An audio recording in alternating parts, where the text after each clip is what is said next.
Hi guys, and welcome back to another video. The games are coming thick and fast, and so are the videos. This is the business end of the season. This is where you either make or break your season, and just like the players during the festive part of the season, during the December period, no training. Wake up, play, sleep, play again, sleep. So that's the same with me here.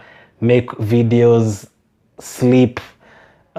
No time to edit, no time to think. The games are coming thick and fast. I have to keep editing, keep making content. And thanks for the support. Make sure you subscribe. I'll always have player ratings, lineups, prediction shows every week. Dedication, man. We have to do it for our team. And back to the football. Europa League is back, and this is the most crucial part of the season for us. This is where, if things don't go right in the Premier League, I'm making this video after Chelsea lost to Manchester United, so we're only 7 points off the top 4. And I know it's crazy, but it looks like if you can get like 3 or 4 wins in a row, you can actually end up 5th within a couple of weeks. But that's not our main focus. Our main focus is the Europa League, and we've been drawn against Olympiacos. Funny enough, we've played Olympiacos 8 times, all after 2009, and crazy, they've beaten us 4 times and we've beaten them 4 times. We've never drawn a game, but you'd have expected maybe with 7 wins and 1 loss or something like that. But no, they've actually given us some really tough games, especially at their place. So I'm going to take a look at all the previous meetings, all the previous 8 meetings. I'm going to talk about what my starting lineup will be later on in the video. And after, down in the comment section, tell me your predictions for the game. Tell me which lineup you're gonna prefer for the game. Do you want Martinelli to come back? Would you start Lacazette for this one? Would you bring back Guendouzi? Let me know all that. So let me start with the previous meetings. And the first game we played against them was in September of 2009. It was 29th of September 2009. And most of our games, in fact all of our games, we always played first at home and then we traveled to their place, and most of those games were in the Champions League, of course. So the first game we beat them 2-0 at home. Van Persie scored very late on, and Arshavin finished up the game around the 86th minute. If it was the VAR era, I hate VAR, by the way, I'll come back to that. Arshavin would have been ruled offside those days, and we'd probably have had a 1-0 victory. That season we had AZ Alkmaar from Netherlands and Standard Liège from Belgium in our group. We managed to finish first in that group. Olympiacos got second, I reckon. Alkmaar got third, and Standard Liège got fourth, if I'm not wrong. Anyway, I don't care about those teams, but what I can say about the season, our group looked very easy. I mean, we had Olympiacos, Alkmaar, and Standard Liège. Not quite like the other seasons where you had the likes of Bayern and the other teams. So that game, we had Manone in goal, we had Vermaelen, we had Gallas, we had Clichy, we had Eboué, we had Song, Diaby, Fabregas, Rosicky, Arshavin, Van Persie. We had 21 shots in that game, so it was a comfortable win there. And to correct myself, Standard Liège actually finished ahead of Alkmaar that season. Then we traveled to their place in December, the second meeting, and as I've said, we've always had really tough games at their place. They actually beat us 1-0. It was a dull first half, 0-0, but they ended up scoring very early in the second half and beating us 1-0. That season you had already managed to qualify for the last 16. So Arsene Wenger started Fabianski, a very young Fabianski, not the Fabianski we know these days. Sylvester, oh my God. And youngsters you'd probably not remember: Gilbert, Cruz, Bartley, Kyle Bartley, maybe you'd remember him. And that season Fabregas was a top scorer with 19 goals. And we managed to get past the group stage to the last 16, and we were drawn against Barcelona, one of really bad attics. I mean, they beat us 6-3 on aggregate. That's the time Messi scored 4 goals past Almunia, including the chip. So not good memories. Anyway, we beat Olympiacos 2-0 at our place, and they beat us 1-0 at their place, and it was 1-1 for that season. Fast forward to the 2011-2012 season, we played them yet again at our place in September, just one day apart from the 29th of September in 2009. This time we played on the 28th of September. That season we had really started poorly. That was the season we got smashed 8-2 by Man U, and you ended up panic buying Benayoun on loan, Andre Santos, Arteta, our coach. We also lost 4-3 to Blackburn just before this game. We had lost 2-0 at home to Liverpool, Suarez scoring. So it wasn't a good start, but we managed to get a 2-1 victory at our place. Chamberlain, a very young Chamberlain, an 18-year-old Chamberlain making his debut.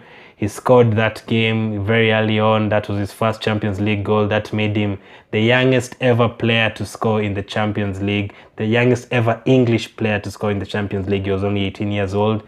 And that same week, Van Persie, the contract talks between Van Persie and the club had stalled, and that's what made him leave at the end of the season. That season, I don't want you to remember that. Santos scored our second goal that day. A guy called Fuster scored for them. He also scored for them at their place that season. To their place in December yet again, they beat us 3-1. We had Giroud, Skulachi, Fabianski, Shamak, but yet again we had already qualified from the group stage, so we had very many dead rubber games away to Olympiacos. That Fuster guy scored again. I don't remember the other scorers. Benayoun scored a consolation goal for us. Yet again, we finished top of the group with 11 points. Marseille came second with 10. Olympiacos came third with 9 points. Dortmund came last with 4 points. I don't know, that was the Dortmund without Klopp, pretty sure. So we went to the last 16. AC Milan beat us 4-0. We beat them 3-0 that season. The season we were one goal short. So at that time, 4 games against Olympiacos, 2 wins, 2 losses. 2 home wins, 2 away losses. To the 2012-2013 season, yet again, Emirates first in October managed to get a 3-1 win. Javinho scoring, Podolski scoring, Ramsey scoring very late on. That's the previous game before that we played against Montpellier, and Podolski scored and Javinho scored yet again. So they were very good players that season. Mitroglou scored for them. We managed to win 3-1 at their place. Before I get to their place, that was Olympiacos' 11th defeat in a row in England. We went to their place, they beat us 2-1. Mitroglou scored again, and a guy called Maniatis. Rosicky had given us the lead in that game, but we threw it away. That season, Schalke finished top of the table with 12 points. Arsenal finished with 10, Olympiacos with 9 yet again, just like the previous season, and Montpellier with 2 points. Of course, we went to the last 16 again and got smashed up by Bayern 3-1 at our place. Actually, no, we didn't get smashed up. We did get smashed up at our place, but we managed to win at their place, and we only went out on goal difference. So that was the first of the many times Bayern started beating us. So that season again, 6 games, 3 wins, 3 losses, 3 consecutive losses at Olympiacos. So as you can see, we never really had good days at their place. The next season we played them was 2015-2016. They came to their place. This is where the change started happening. They actually beat us at our place. Walcott scored for us. Alexis Sanchez. Ospina scored an own goal that day. I remember it was a corner and he fluffed his lines. Bayern finished with 15 points. Arsenal with 9. Olympiacos with 9. Dinamo Zagreb with 3 points. But it didn't get to that stage until we went to their place. We actually needed a victory because we were tied on 6 points. No, actually, Olympiacos had 9 points and we had 6 points. So we had to win that game to go through. We had lost back-to-back games at the start of our Champions League campaign. Dinamo Zagreb beat us 2-1 at their place, and Olympiacos beat us that 3-2 at our place. So we had 0 points from 6. Bayern were just winning every single game, so we needed a victory. And Giroud came through for us, scoring a hat-trick. That hat-trick gave him 10 plus goals in the Champions League for us. He was only our 7th player to do that after Henry, Van Persie, Ljungberg, Fabregas, Walcott, and Piraeus. Of course, we went through to the next stage and lost again to Barcelona. 2-0 at our place, and That time El Neni went to Camp Nou and scored, but I think they beat us 3-1 and 5-1 on aggregate. That same season too, Bayern smashed us 5-1 at their place in the group stage. So not really good memories. So Olympiacos, 8 games, 4 wins, 4 losses. But enough of the previous meetings. As you can see, they're not really easy opponents. And I'll get to my lineup now for the game. What lineup I'd prefer, check it out. So as we saw against Newcastle the other day, Arteta decided to switch up things, gave Lacazette a rest, started Piraeus, gave Guendouzi a rest. He wasn't even on the bench. Mustafi seems to have settled in the team now. Bellerin got another start. Saka came back. So in this game, I'd switch up things again. In goal, I'd go with Martinez. I think Martinez isn't a very bad goalkeeper, and give him the cup games. In the back four, I'll change things. I'll start Kolasinac on the left. It is an away game. We need someone really powerful. Saka is, of course, a very good player, but I'd want Kolasinac in this away game. Centre backs, I'd go with Mustafi again and Socrates ahead of Luis for this away game. And at right back, I think Bellerin. I don't want Bellerin to get injured, so I'd keep him for the Everton game. I'd go with Niles in this one. At central midfield, I'd stick with Shaq and bring back Torreira. And ahead of them, I'd bring back Martinelli on the left. I'd go with Piraeus instead of Ozil. It is an away game. We all know Ozil disappears in away games, especially in Europe. Right, I'd go with Pepe, and up front, I'd go with Aubameyang. I'm not quite sure. I was thinking of starting Lacazette, but I really want Martinelli to start. The only way Lacazette can start is if we take Martinelli off, bring back Aubameyang on the left, and start with Lacazette. But I'd want us to have a good bench that day. So Lacazette, Guendouzi, Nketiah, don't know if Pablo Mari is ready, Bellerin, Saka. So that is a good bench. And I think if you go with this lineup, very, very important to get at least a couple of away goals. So I'd go for Olympiacos 1, Arsenal 2. It's never really easy in Greece, Russia, those kind of countries. So getting a win, and if you can keep a clean sheet, that would be amazing.